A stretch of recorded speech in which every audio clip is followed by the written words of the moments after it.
Basta barbecue Pardo. Basta barbecue sa Pardo. Basta barbecue sa Pardo, number 1, Kapitan. Ano yun natakan? Abot ko mo mga tagpiso pa, itong barato pa kayo, nilalitak. Diyan ba hakbang? Lami ang sauce. Like, ang ilang ipahid sa barbecue ba?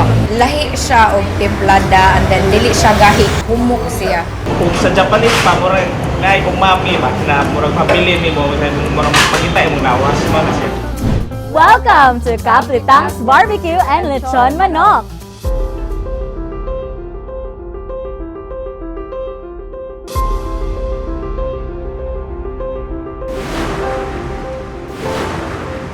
Litang started out about 42 years ago with both my mama and my am-am. Nya, of course, with the involvement of a few other people, nagsugod sila on the side of the street. Literal. Nga, ang ilahang puhunan is less than 500 pesos, which was dako na gina siya back then. Onya, si am-am, during the homily sa pagkamatay ni am-am, during the homily sa pare, paglubong namo, very close family friend man namo. Ningon siya nga, si am-am nagtrabaho sa kumbento. Onya, nagtrabaho siya sa kumbento sa buntag at night, maninda sila barbecue niya. Kanang any and all kinds of work ang trabahoon para lang maka-save up sila, para maka-start up sila og nga negosyo.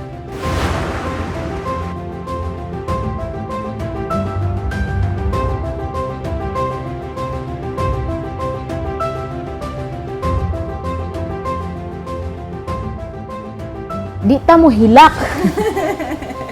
Mo na siya nga, it's 42 years of struggling.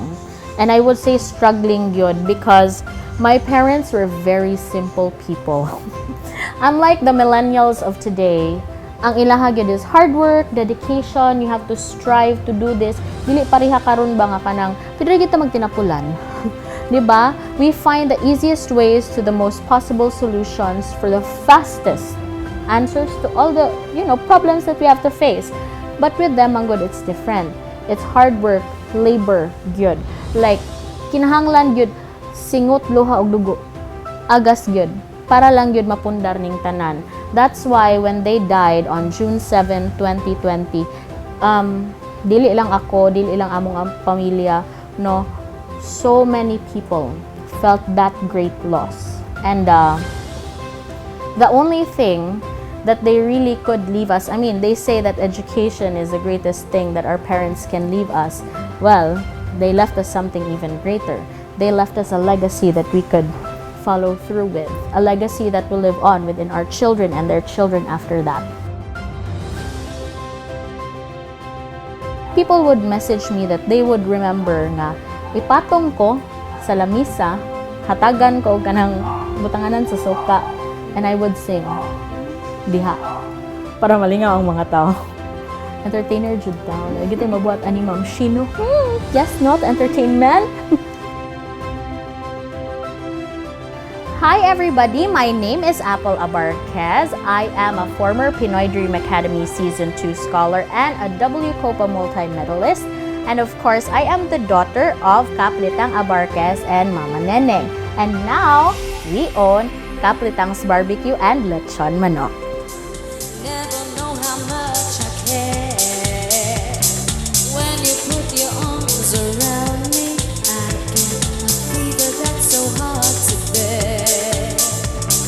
Listen to me, baby. I would remember nga daghan kay mig na suwayan nga tindahan, napapahawa pa mi sa roadside, napatoy na problema sila am-am nga kanang asa naman lang taan ni ron. So many memories come from the store. But ang imo manggong makitaan karon, what I see now in the faces of my children, in the faces of ang akong mga pagumangkon nga nakagraduate na tungod sa tindahan, kami nga nakagraduate na, nakapanarbaho na and all tungod aning tindahan, dili nimo malimtan ang kaayo.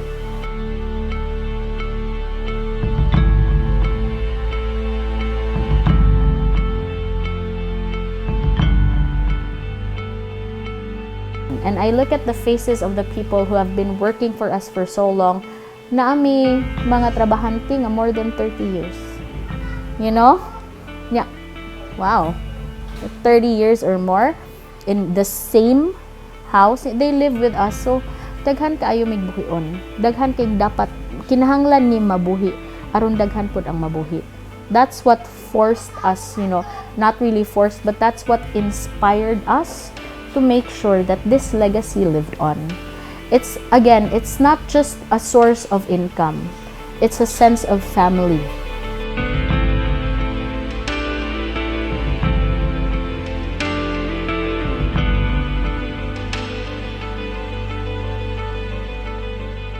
I was giving my parents home care for about 2 weeks. Now, on June 5, ningon na gyud ko na akong unsa man, musubot na gyud ka nga magpa-hospital ka. One, you cannot force a person to go to the hospital if di sila ganahan.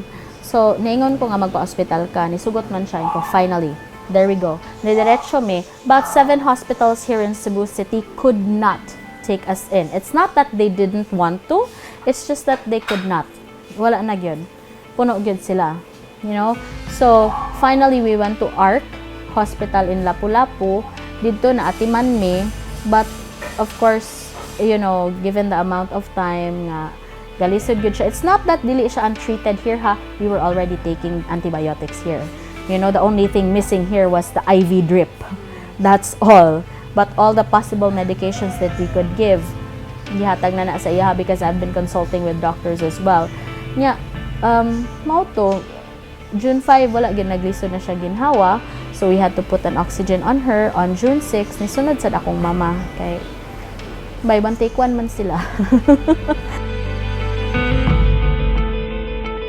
I began a vlog, a live video on Facebook when I was in the isolation center. And my last words would always be, pray and accept all that there is and all that there will be.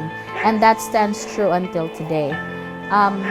You don't know what will happen to you. Why joke? This June has been a whirlwind of a ride. I lost my mama and my am. We lost Kaplitang and my mama Nining. June 7. My auntie passed away June 15.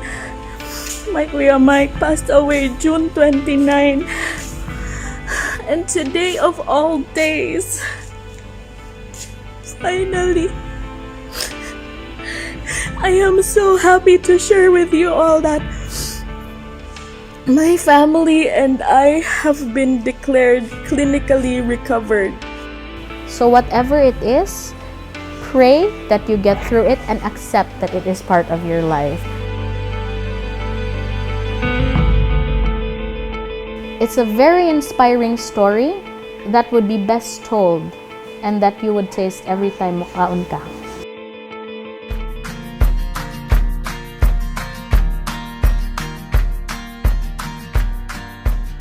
Lami jud siya. Lami gid siya kay with feelings man jud ang pagkatimpla. With feelings for me ang pagkatimpla.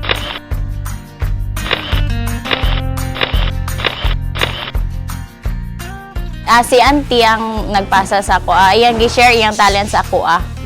Okay, ako may iyang sidekick dito. So kay balo ko unsa ang unsa yung mga ingredients na dito and recipes.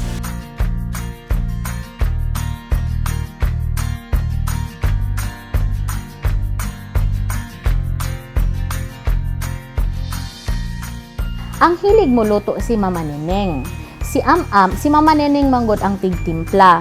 She's kung sa partnership pa, she's the silent partner. Siyang kanang hilom lang, working in the background. Si ang imuhang makit-an perme. Siya man ang very vocal, hingamigo kaayo, kanang kinapitan Kapitan ka talaga sis, ana. So siya mo'y kanang very open, very good with public speaking, maayo mo storya og tao. Mogid na siya. So the face of Kaplitangs was my Litang. The heart of Kaplitangs was my Mama Neneng. She would do the templada. Siya na siya. Mutimpla sa barbecue, mutimpla sa lechon, mutimpla sa tanan. Magbuhat sa kanang dicer, suka silit tanan. Muna si Mama. Was always the taste tester. May kaito siya QA. Believe ko sa iyahang dila. kuwang og usa ka ingredient inigaon ato mo og kuwang ni og gamayng suka, kuwang ni og gamayng sili, kuwang sa baho, wala ni kabutang higaos. Ingon ana siya ka detalyado og dila. Maayo kaayo siya. So they were a perfect combination because my mama would be so good at making everything taste delicious. My would be so good at making sure that everything went out properly.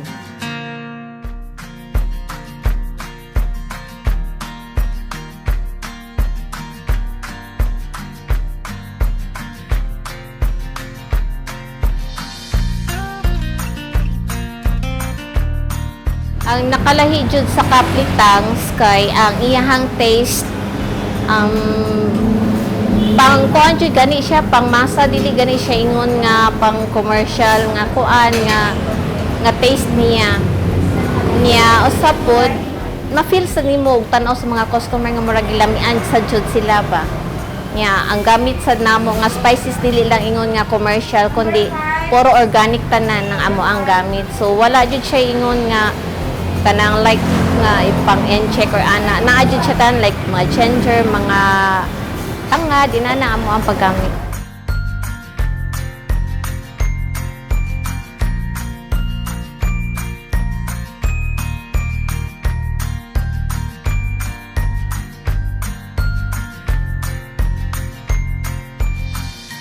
We are now the Kaplitangs, the version 2.0 of Litangs Barbecue. So as millennials, so we decided and I was assigned or I was tasked to do the sales and marketing kami ni Ate Apple.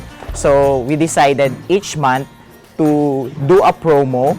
So for this month, we have October Feast bundled. Previous months, we have created this barbecue bouquet.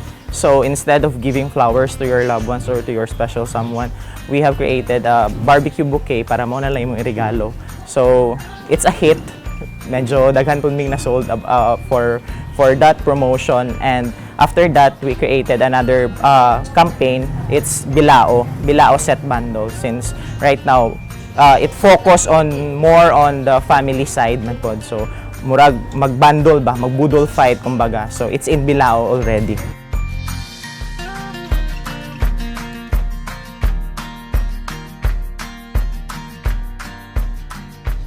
Well, anywhere, mas mahimo kang remarkable if you have the brand. So that's why in our generation, we the millennials know already what's outside the market. So how are we able to compete to others kung wala may brand? So that's why we created our brand according to so kung unsa ang naa. Karon amo pa siyang gi-improve through social media marketings and everything.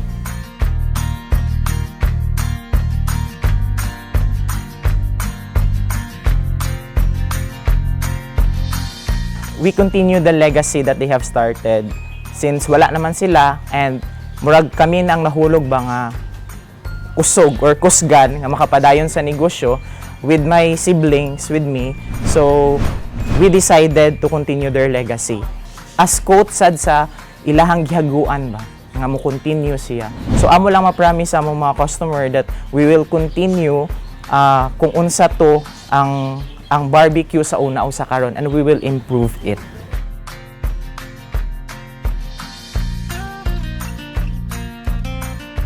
There are so many things, so many inspiring stories that have gone through so many people because of the business. Nya, I don't know, but you know, some would say, masayon man, i-let go lang na tanan. It's easier for you to let go. Well, unfortunately, dili lang siguro ko ana. To each his own grieving, to each his own way of grieving. Yeah, for me, if I let go of the business nga nibuhi namong tanan, unsa naman lay mabilin sa akong ginikanan aning kalibutan, diba? Again, time and time again, I will use that hashtag. Kami man ang nag-formulate, no? But I always like to use the hashtag, the legacy lives on. Because that's what I would want to impart to my children and to the generation after me and after us nga this is what your grandparents left for you. Make sure that it lives on.